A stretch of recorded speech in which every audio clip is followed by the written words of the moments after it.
Yes guys, welcome back to another video. Welcome to the George Benson football channel. The message after the game remains the same, and I've got to tell you today, it is even more sour than after a defeat to Southampton. I said it in the Tottenham preview. It's a much more difficult game to go away from Spurs than it is against Southampton. So when you look on the grander scheme of results, you could expect to lose that game. Not Chelsea Football Club. This is unacceptable, and once again we've woken up on a Monday morning and Graham Potter is still in a job. In this video today I want to discuss Potter's post-match comments, Reece James' post-match comments, and how Graham Potter's staying in the job as Chelsea manager is going to turn this show into an even stinkier one than it is already. Now, even the most Potter-in people, to use these two phrases because it's the easiest way to explain it, even the most Graham Potter fans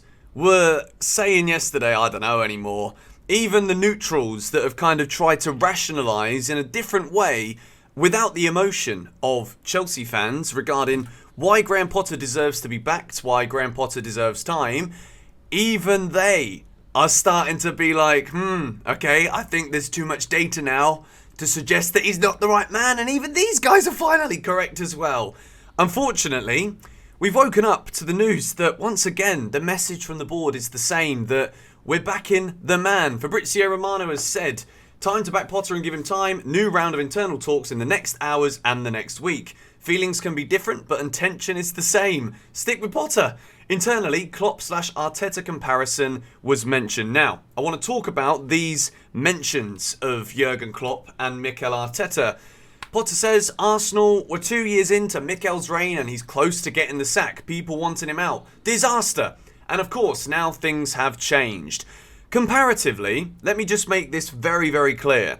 Arsenal are now competing for trophies. Well done, Arsenal. You stuck with your manager and it turns out that was the right call. Arsenal are now competing for trophies. They've not won them, but Chelsea win Champions Leagues with our ex-manager. Chelsea win trophies. Most seasons, we at least get to finals. We even got to 2 domestic cup finals last season. We are not in any competitions.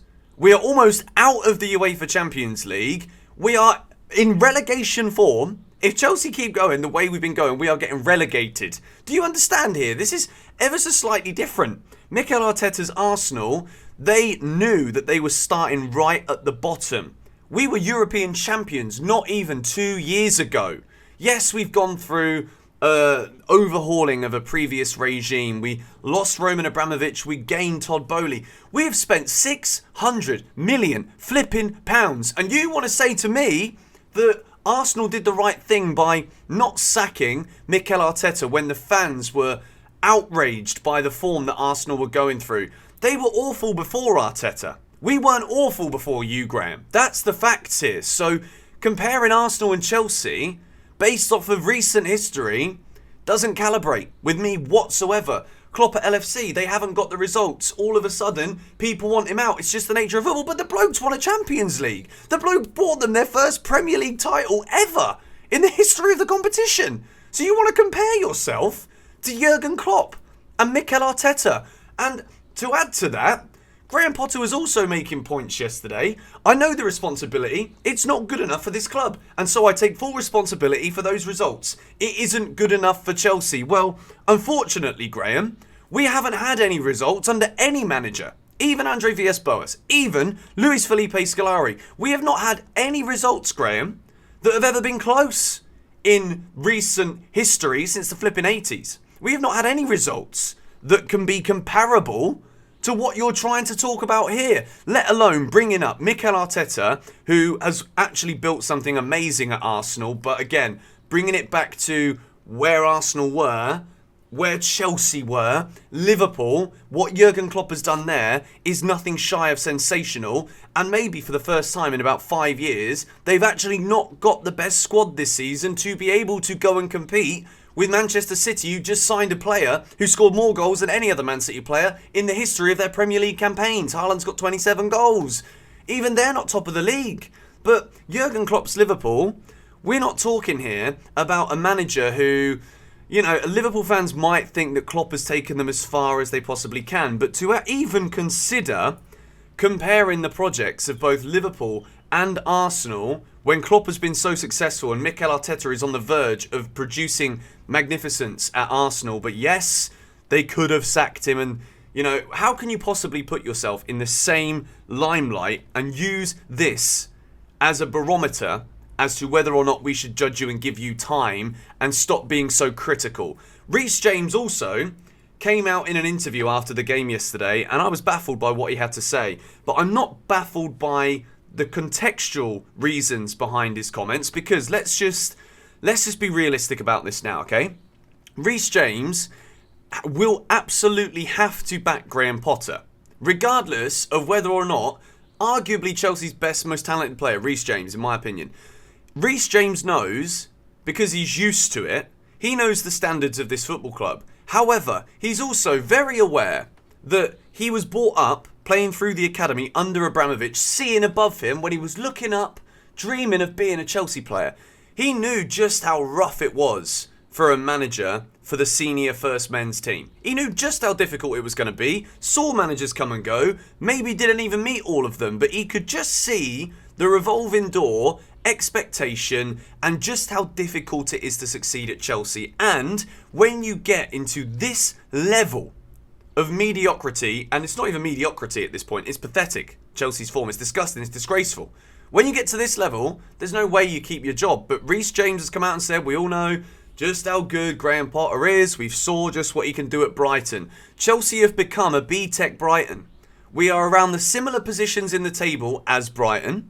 Yes, Graham Potter didn't just come in, click his fingers and work magic at Brighton and take them to where he took them. Brighton have now got De Zerbi and are a better team than they ever were under Graham Potter. We talk about XG. Has a football match ever been won from this XG modern day statistic? It hasn't. Just for any of you that are unaware of this. It's very aggressive what I'm saying, but it's true. XG's never won you a football game.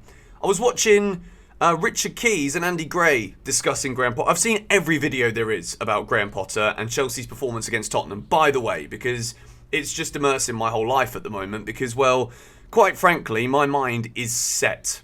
I don't see how this guy can take us forward, but every single pundit, every single presenter on any TV show in the world is looking at Chelsea Football Club and thinking, the experiment hasn't worked. Andy Gray said it. It was an experiment. They thought that giving Chelsea to Graham Potter was going to be something that would allow him to flourish and show the world just how brilliant of a manager he is. He's shown nothing. Chelsea have got less identity now than if we were to strip the letters out of the name and burn Stamford Bridge to the ground. There's still more identity to Chelsea Football Club than what we witness on the field every time Graham Potter sets those 11 players out with his dreadful substitutions, dreadful timing, and absolute lack of anything, which is the concoction necessary to be able to compete on any level in the Premier League. Chelsea aren't even remotely competitive. So this message of it's time to support the manager, no, it's not time to support the manager. The situation is getting intense. This is from Fabrizio Romano as well. No shit. Is the situation getting intense? The situation is getting intense because Chelsea Football Club, having spent 600 million, it is important that we keep referencing this because to get relegated, I know you might think I'm crazy, but to get relegated requires us to keep doing what we're doing now. And every week I watch Chelsea play and I expect to see a grain of progress, an ounce of progress, a pound of progress, a milligram of progress, and I see deterioration, skiing down the slope with no skis on and you've never been skiing before. What a dreadful concoction that is. So, it is time now for Graham Potter to go. Graham Potter needs to be sacked. He's not going to walk away because why on earth would he? Of course, there is an element of pride and belief from the man himself that he can still turn this around. I respect that to a degree, but I think it's now beyond the point of rebuild. It is beyond the point of he's just had so many injuries, so many new players, new club, blah, blah, blah.